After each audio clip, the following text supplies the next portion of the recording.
I stood at the front of my classroom, looking at my students. They were waiting, eager to hear what I was about to say. Today was different. Today, I was going to share a secret that could change the way they learn English forever. Class, I've taught English for many years, and I've helped students like you become fluent speakers. But I didn't always know the right way to teach. I learned through my own mistakes. And today, I'm going to share those lessons with you. The room was silent, and I could feel their eyes on me. I took a deep breath and smiled. Let me tell you a story. A lesson learned. When I first became a teacher, I thought grammar was the key to learning English. I made my students memorize rules, fill out worksheets, and do exercises. But then, something strange happened. They knew the rules, but when it was time to speak, they struggled.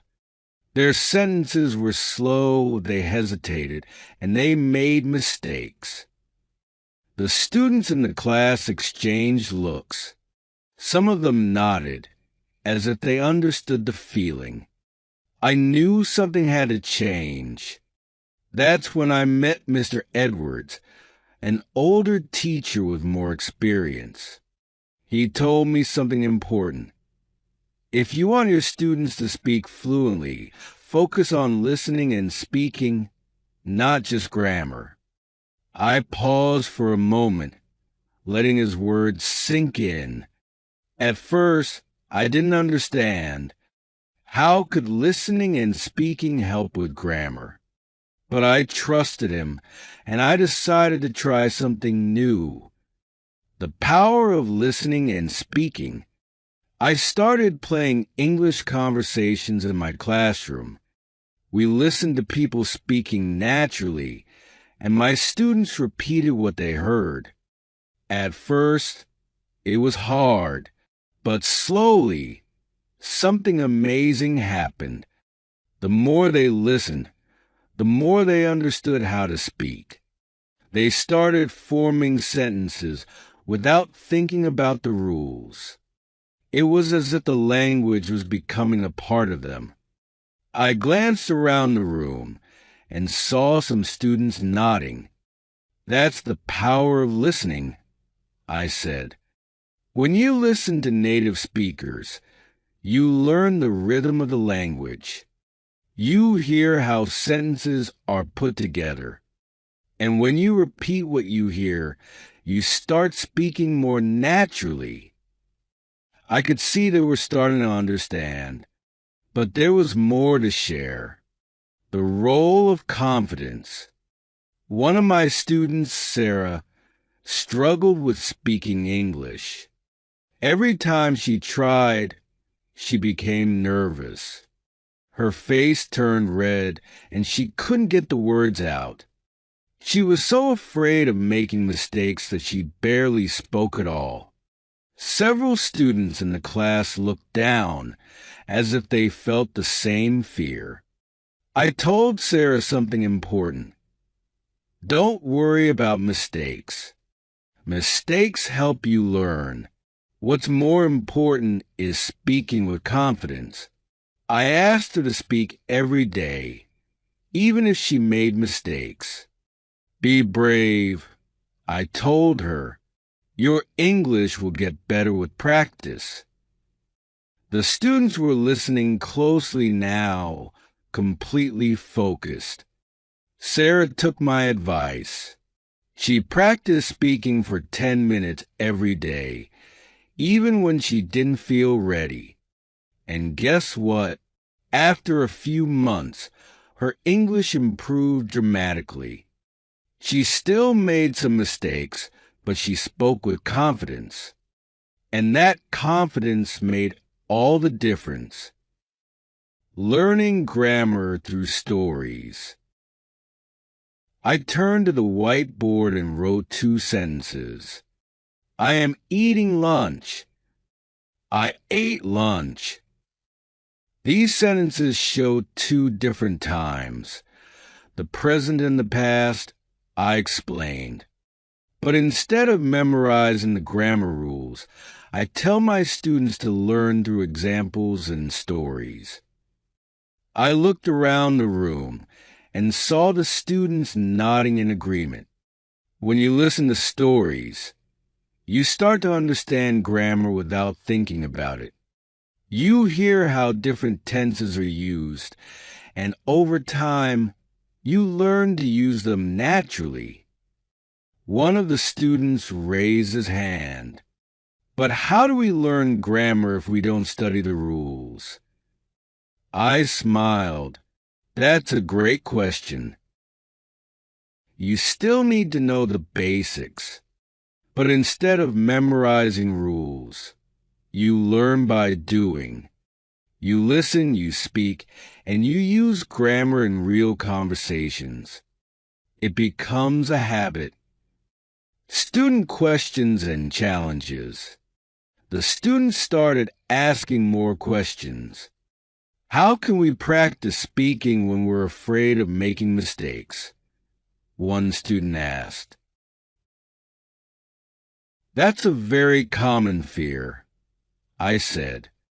But here's the thing. Everyone makes mistakes when learning a language. The more you practice, the more you learn from those mistakes. Speak with confidence, even if you're not perfect. Another student asked, what if we don't have anyone to practice with? I smiled. You can practice with yourself. Talk out loud, record yourself, or even practice with videos or apps. The key is to keep speaking, even if you're alone. What about listening? Another student asked. How can we improve our listening skills? You can listen to English every day, I said. Listen to podcasts, watch movies, or even listen to music. The more you expose yourself to English, the faster your listening skills will improve. And remember, when you listen, try to repeat what you hear. This helps you improve your speaking as well.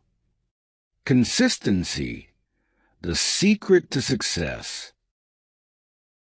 One thing I've noticed, I said, is that the students who practice consistently improve the fastest.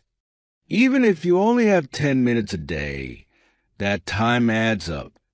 The more you practice, the better you become.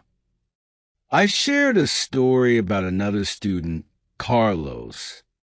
Carlos started with almost no English. He was frustrated because he needed to speak English for his job. But I told him the same thing I told Sarah. Practice every day, even if it's just for a short time. Carlos started listening to English podcasts on his way to work. He practiced speaking in small conversations, even though he was nervous. Slowly, he started to improve. After 6 months, he was having full conversations in English. The final secret, believing in yourself. I looked around the room, my voice growing softer but more serious. There's one last thing you need to know. The secret to speaking English fluently isn't just about practice. It's about believing in yourself. The students were listening closely now, their faces serious. If you believe you can speak English, you will. It won't happen overnight, but with practice, confidence, and consistency, you will get there. Don't let fear stop you. Don't worry about being perfect. Just keep going. Your journey starts now. I could see the determination in their eyes. They were ready.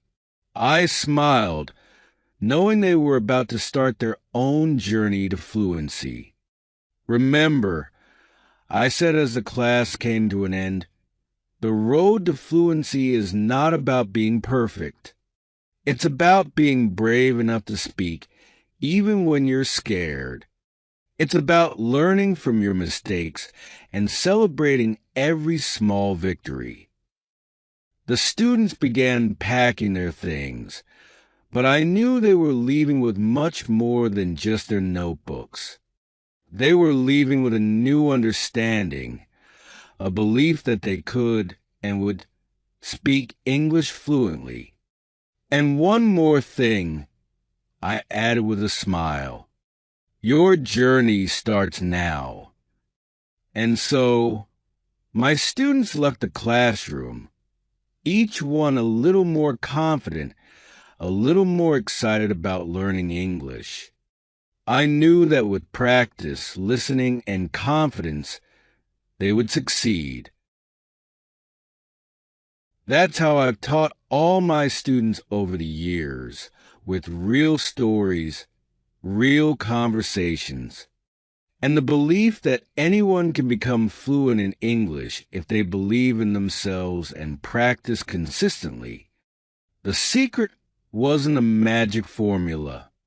It was simply the power of listening, speaking, and believing,